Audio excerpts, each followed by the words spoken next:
Today's lesson is called The Gift of the Magi.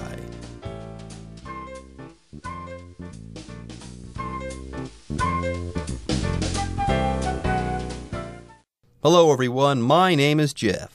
I am Roger, and of course, Christmas just passed us by, so we're going to be talking about a Christmas story since we're still in the Christmas spirit here. And the story we're talking about today is The Gift of the Magi, which I've heard about before. It's like those three wise men or something who give gifts to the newborn Jesus or something like that, and they follow the Star of Bethlehem. It's kind of a cute little story. There you go. That's when you're talking about the Magi, for the most part, that's who you're talking about. You're talking about the three wise men who followed the star, and they found Jesus laying there in the manger, and they brought him gifts. I believe it was gold, frankincense, and myrrh. Okay, those were the three gifts of the Magi. But here, we're not going to be talking about the Magi. We won't be talking about Jesus, but we will be talking about the Christmas spirit, the kindness and generosity, and the sacrifice that comes out of people during this time of year. Yes, very often, Christmas does bring out the best in people, and that's going to be the case for the characters in our story. Anyways, folks, let's go ahead and take a short break, but when we come back, we'll start reading from our story, The Gift of the Magi. The Gift of the Magi. Della looked at her money in disbelief. She had not a penny more than $1.87 to her name. Christmas being only a day away, she came to realize that she wouldn't be able to buy her husband Jim the remarkable gift he deserved. The fact that all her careful saving wasn't enough drove her to tears. 大家好，第一部分我们看到片语 something to one's name 表示点点点属于某人所有。例如 The homeless man on the street doesn't have a penny to his name 街头上的流浪汉身无分文。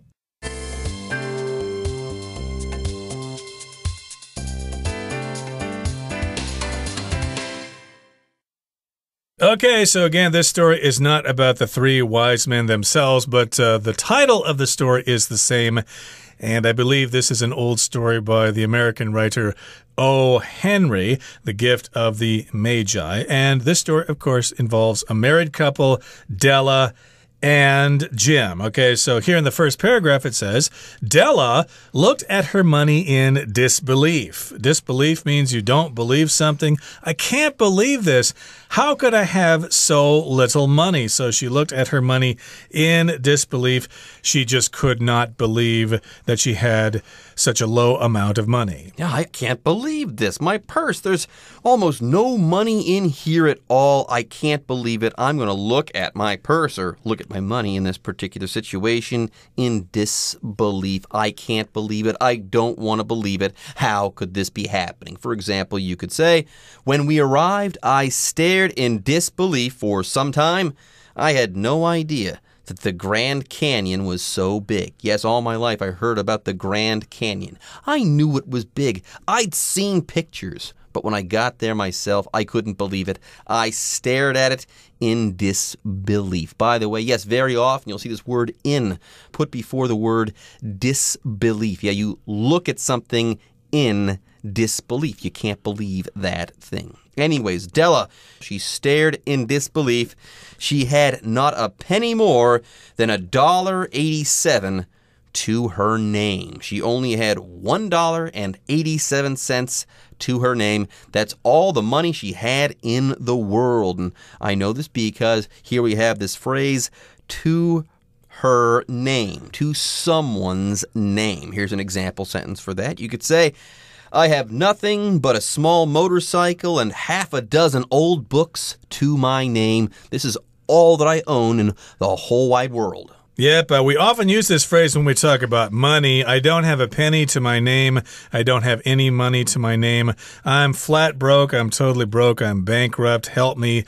Please give me some money or something like that. So, yeah, she was staring at her purse, her money in disbelief. I don't have any more than just $1.87 to my name. What am I going to do? I'm going to have to get a part-time job or something like that, or rob a store or something like that. We certainly hope she she doesn't do that. But Christmas being only a day away, she came to realize that she wouldn't be able to buy her husband, Jim, the remarkable gift he deserved. Okay, so Christmas, because Christmas was only one day away, which means it was December 24th, she realized, or she came to realize, that she wouldn't be able to buy her husband, Jim, a wonderful gift. So that's this pattern here, being only a day away. That means because Christmas was only a day away, she then realized that, gee, that's not enough time to save money to buy my dear husband a present. She came to realize this. That's just a fancy way of saying she realized this. She knew this thing. Or this began to dawn on her. You could say that as well. Anyways, it says here that Della wanted to give Jim a great gift because he deserved a remarkable gift. Yes, he should have a remarkable gift because he is a remarkable guy. Yes, here we have the verb deserve. If you deserve something, you should be able to have that thing. You should be able to get that thing because you're a good person or because you've done something worthwhile or because you have earned that thing. By the way, very often it makes me angry when people get things that they don't deserve. Yeah, very often I get angry because my daughter wants candy all of the time. And I say, hey, you haven't earned that candy. You don't deserve that treat at all. Yeah, that sometimes makes me quite angry, but I love my daughter, so we find a way to see eye to eye on most things, even after we've had a slight fight or disagreement with one another. Anyways, let's take a look at an example sentence for the verb deserve. You could say, Ronald thinks he deserves a raise. Yes, he's been working hard and bringing in a whole lot of business at his job there, in the office there, so he thinks he deserves a raise. He thinks he should have a raise. And I think people who park their motorcycles on the sidewalk deserve to be punished. But in this particular case, Jim is a great husband. Maybe he's a great father, so he deserves to have a good Christmas present here. At least that's what Della thinks. But she's kind of sad here because she won't be able to buy that remarkable, wonderful gift that he deserves. And the fact that all her careful saving wasn't enough drove her to tears. So the fact, just because she didn't save enough money, well, that made her cry. It drove her to tears. Here, drove is the past tense of the verb to drive. In this particular case means it causes something to happen. So it drove her to tears. It made her cry. Oh, I don't have enough money. I haven't saved my money carefully enough, so I cannot buy him the present he deserves. There you go. She's weeping, openly crying. Poor girl, poor Della. Anyways, folks, with that, it's time for us to take a short break, but don't go away. There's more coming up right after this. Jim and Della did not have much money to spend, and thus they were forced to live in a small apartment filled with shabby belongings. Each of them had only a single item of value. For Jim, it was his gold watch, one that had been in his family for years. Whereas for Della, it was her long, gorgeous hair, of which she was extremely proud. 第二部分我们看到单字 shabby 这个字是形容词，指破旧的、破烂的。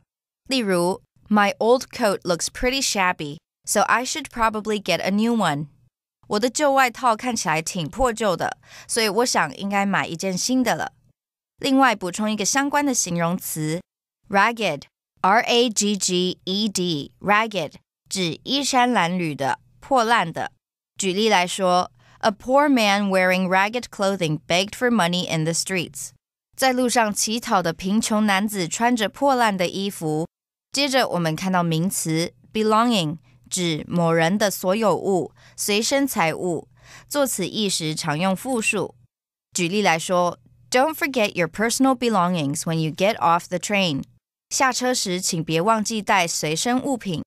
另外补充一个相关名词 possession, P-O-S-S-E-S-S-I-O-N, possession, 指个人的所有物，像是 Jerry doesn't think that possessions will make a person happy, and I agree with him. Jerry 不认为一个人所拥有的东西能使他快乐，而我同意他的说法。再来，我们看到一个连接词 whereas, 指但是、然而，用来对比两件事。例如 David ate fish for dinner, whereas I just had a bowl of noodle soup. David 晚餐吃了鱼，但我只吃了一碗汤面。另外，补充一个相关连接词 while, W-H-I-L-E, while, 表示然而。像是 This hotel has a restaurant, while most others in the town do not. 这间旅馆有餐厅，而其他镇上的旅馆却没有。接着我们看到一个单字 gorgeous， 这个字是形容词，指极为漂亮的、美丽动人的。例如 Ellen looked gorgeous in the blue dress she wore to the party. Ellen 在派对上穿着蓝洋装，看起来美丽动人。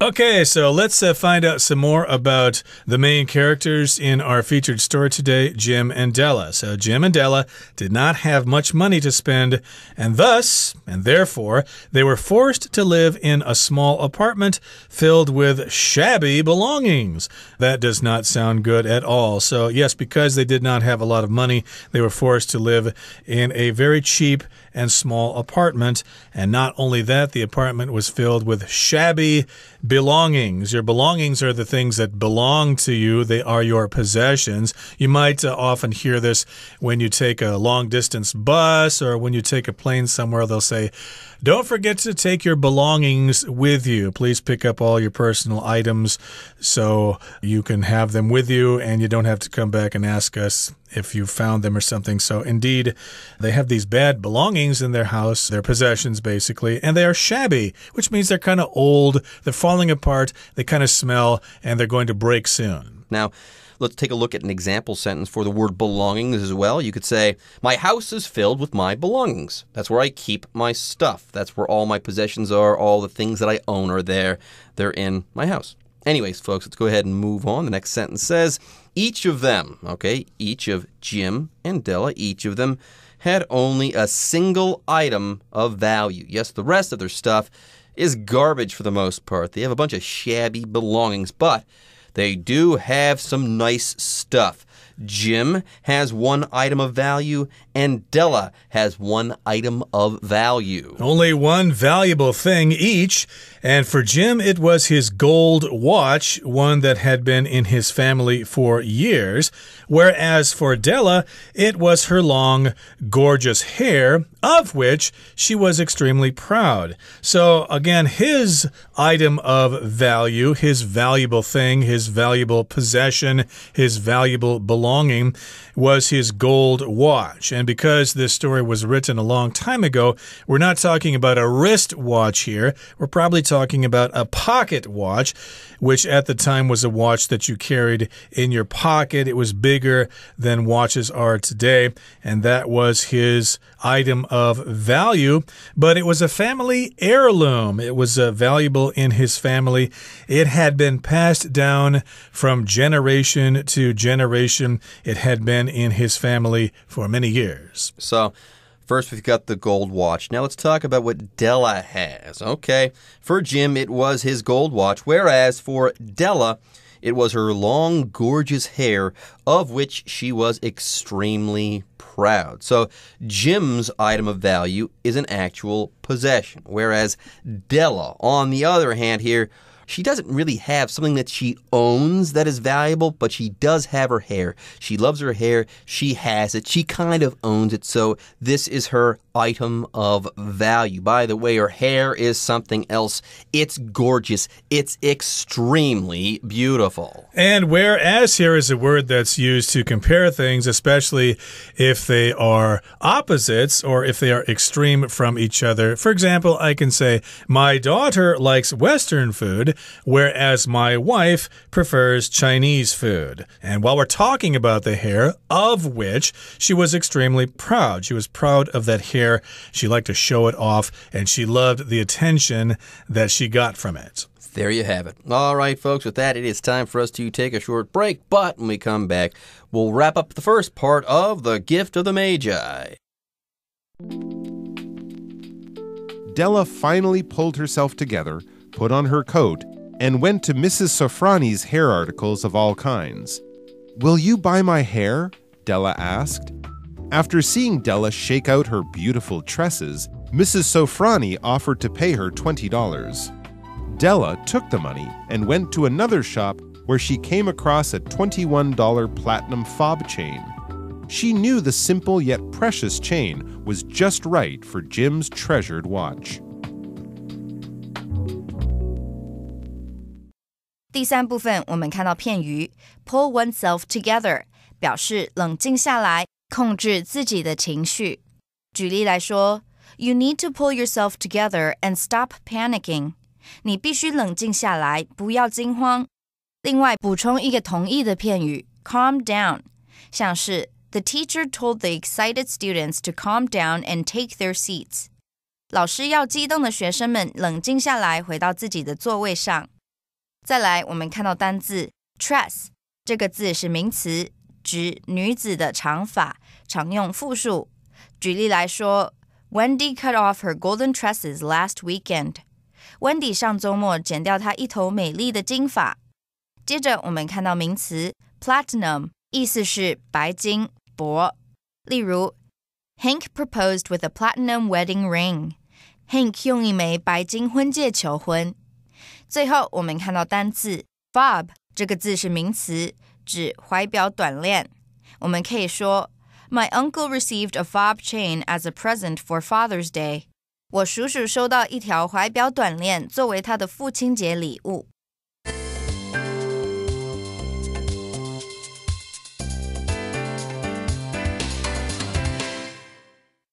Okay, so remember, Della was really bummed out. She was very sad that she didn't have enough money to buy her dear husband, Jim, the gift that he deserved. It drove her to tears. She was sad, but she had to get practical, so she pulled herself together. Della finally pulled herself together, put on her coat, and went to Mrs. Sofroni's hair articles of all kinds. So this phrase here, to pull yourself together, means you kind of stop being so emotional, you stop crying, you stop being so hysterical, and you face your problem and you deal with it in a logical fashion. So she pulled herself together and she decided to go to the hair salon, I guess to try to sell her hair. There you go.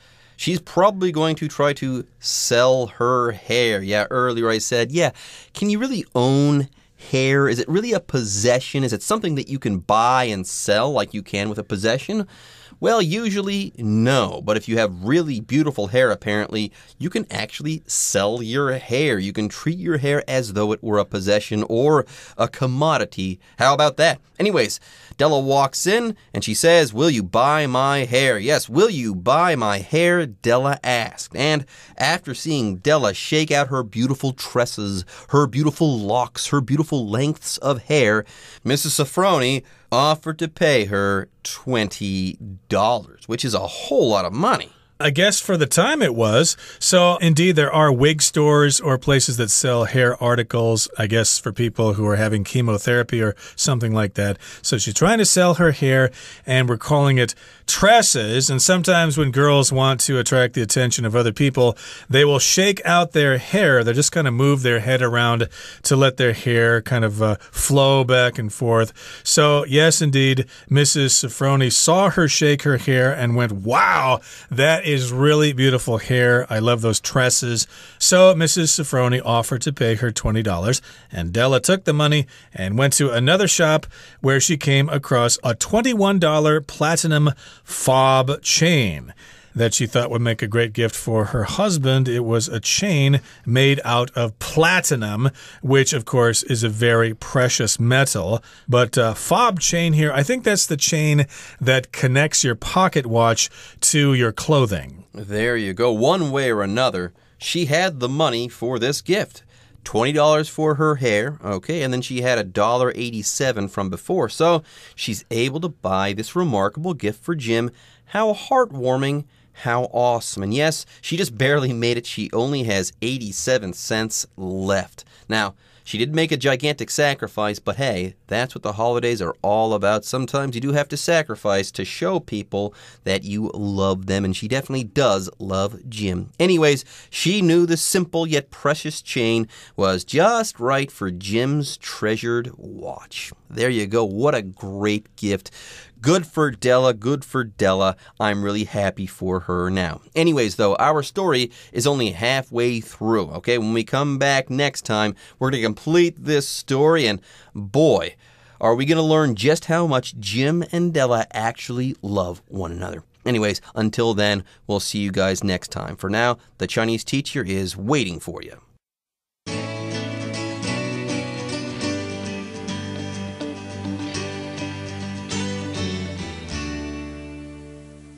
各位同学大家好，我是 Hanny。 我们来看今天的文法重点。读到课文的第3句，他说 Christmas being only a day away, she came to realize that she wouldn't be able to buy her husband Jim the remarkable gift he deserved. 只剩1天就是圣诞节了，她渐渐意识到自己没办法买给丈夫 Jim 他应得的精美礼物。同学们有没有注意到，在这个句子里面没有连接词来连接前后2个子句，而且前半句的主词 Christmas 后面竟然是接现在分词 being， 而不是接 was 或是接其他时态的 be 动词。为什么呢？这是因为课文句子它使用了独立分词构句。好，在介绍这个用法之前，我们要先来复习分词构句的用法。如果我们是用对等连接词 and 来连接2个主词相同的子句时，我们可以把连接词 and 省略，然后把其中一句的主词省略，再把那一句的动词改成分词。动词如果是主动就用现在分词，被动就用过去分词。举例来说 Dave walked into his study and he sat down at the desk. Dave 走进他的书房，并且坐在书桌前。好，这个句子我们看到前后它的主词是同一个人，那这时候其实可以简化成 Dave walked into his study sitting down at the desk. 其中这个 sitting down at the desk 就是以现在分词 sitting 开头的分词构句，那中间的连接词已经被省略了哦。好，那接着来看独立分词构句的用法。如果我们是用对等连接词 and 来连接2个主词不一样的子句时，我们可以省略 and， 然后呢，把其中一句的动词改成分词。可是要特别注意，这个用法当中，因为2个主词不一样，它们是各自独立的，都不可以省略，所以你只能省略 and， 然后把其中一句的动词改成分词。举例来说She looked at her baby and tears rolled down her cheeks. 她看着她的宝宝，泪水从脸颊滑落。那我们看到前后子句主词不一样，一个是 she， 一个是 tears， 所以这2个主词都要保留哦。那我们先省略连接词 and， 然后把后半句的动词 rolled 改成现在分词 rolling， 这个句子就会简化成 She looked at her baby, tears rolling down her cheeks。好，回头来看课文的句子，它原本可以写作 Christmas was only a day away and she came to realize 怎么样怎么样。那前后子句主词不一样，一个是 Christmas， 一个是 she， 所以都要保留哦。我们就来省略连接词 and， 然后呢，他把这个前半句后面这个 Christmas was 的 was 改成现在分词 being， 于是就变成 Christmas being only a day away， she came to realize 怎么样怎么样。那这就是独立分词构句的用法哦。好，以上是今天重点整理，我们回顾今天的单字吧。Disbelief. Linda's mouth dropped open in disbelief as she read through the contents of the email. Deserve. Everyone agreed that Stan deserved to win the Employee of the Year award. Shabby. Most of the house's furniture was old and shabby because no one had lived there in years. Belonging. Please check under your bus seats to make sure you don't leave any of your belongings behind. Whereas. My best friend loves living in the city, whereas I would prefer to move to the countryside. Gorgeous. Though the gardens are lovely during the summer, they're especially gorgeous if you visit them in the spring.